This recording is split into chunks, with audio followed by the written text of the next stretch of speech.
ഒരു ക്ലോക്കിൽ സമയം 10:10 AM ആകുമ്പോൾ ക്ലോക്കിലെ മണിക്കൂർ സൂചിക്കും മിനിറ്റ് സൂചിക്കും ഇടയിലുള്ള കോൺ എത്ര?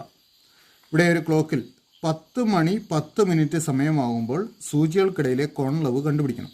അപ്പോൾ ഇത് കണ്ടുപിടിക്കാൻ നമുക്ക് ഷോർട്ട് കട്ട് ഉണ്ട്. തന്നിരിക്കുന്ന സമയത്തിലെ മണിക്കൂറിനെ 60 കൊണ്ടും മിനിറ്റിനെ 11 കൊണ്ടും ഗുണിക്കുക. 10 × 60 600, 11 10 110. ഈ ഗുണനഫലങ്ങൾ തമ്മിലുള്ള വ്യത്യാസത്തിൻ്റെ പകുതി 180-ൽ കുറവാണെങ്കിൽ അതായിരിക്കും കോണളവ്.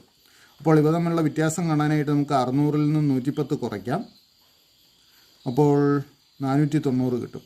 490-ൻ്റെ പകുതി എടുക്കാം. 490-ൻ്റെ പകുതി 245. ഇത് 180 കൂടിയ അളവാണ്. അതുകൊണ്ട് നമുക്ക് കോണളവ് കിട്ടാൻ 360-ൽ നിന്നും നമുക്ക് കിട്ടിയ 245 കുറയ്ക്കുക. 360-ൽ നിന്ന് 245 കുറച്ചാൽ 115. അപ്പോൾ 115 ഡിഗ്രിയാണ് സൂചികൾക്കിടയിലെ കോണളവ്. ശരി ഉത്തരം ഓപ്ഷൻ സി.